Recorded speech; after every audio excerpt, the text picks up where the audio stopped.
Hi everyone. Today I'm going to talk to you about Dionysus, one of the most interesting gods in Greek mythology. Dionysus is the god of wine, joy, fertility, and chaos. He's a mix of opposites. He brings both fun and madness, peace and destruction.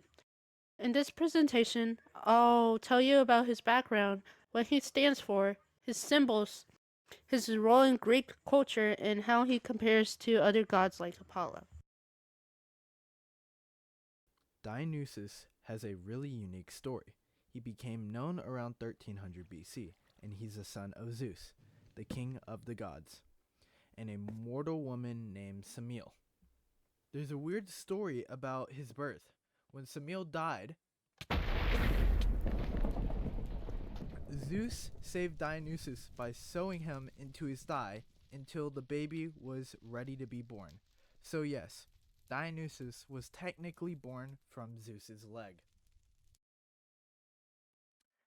Dionysus is most famous as the god of wine, but he's also the god of fertility, celebration, and religious excitement.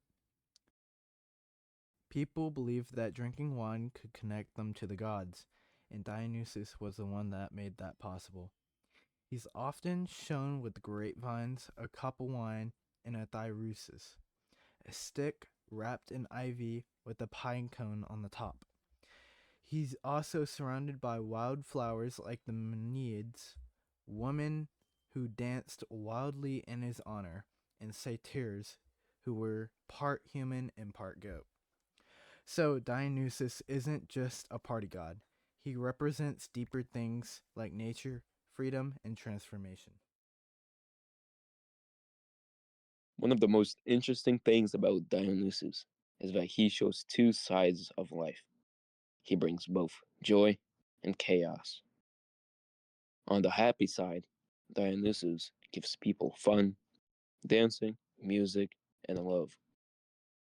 His parties or festivals were full of singing and drinking. People felt free to be themselves and let go of their worries.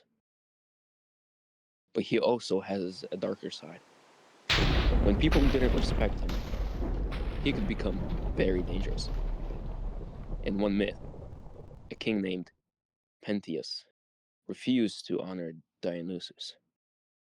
As a punishment, Dionysus drove the king mad, and Pentheus was torn apart by a group of women, including his own wife, who didn't recognize him. So Dionysus teaches a lesson. If we ignore or bottle up our emotions, they might explode in unhealthy ways.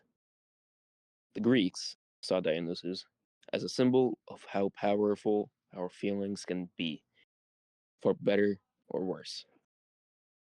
Dionysus wasn't just important for religion, he was a big part of Greek culture, especially theater. The Greeks loved performing plays, and many of these plays were created for a special festival called the City of Dionysia. This was a week-long event in the Athens where writers competed by putting on tragedies and comedies. It was all done in honor of Dionysus. Why Dionysus? Because theater, like Dionysus, brings out big emotion. When you watch a play, you might cry, laugh, or feel scared. And that's the kind of emotion release Dionysus represents.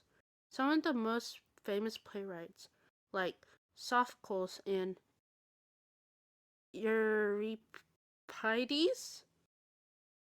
wrote plays for these festivals.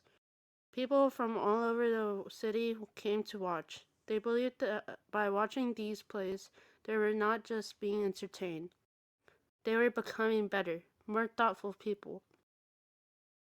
Dionysus was also a part of mystery religions, where people took part in secret ceremonies to feel closer to nature and the gods. These rituals often include dancing, music, and even drinking wine, but they also were very serious and emotional experiences. So, in a way, Dionysus helped the Greeks create art and express feelings, just like we do today, through movies, music, and drama.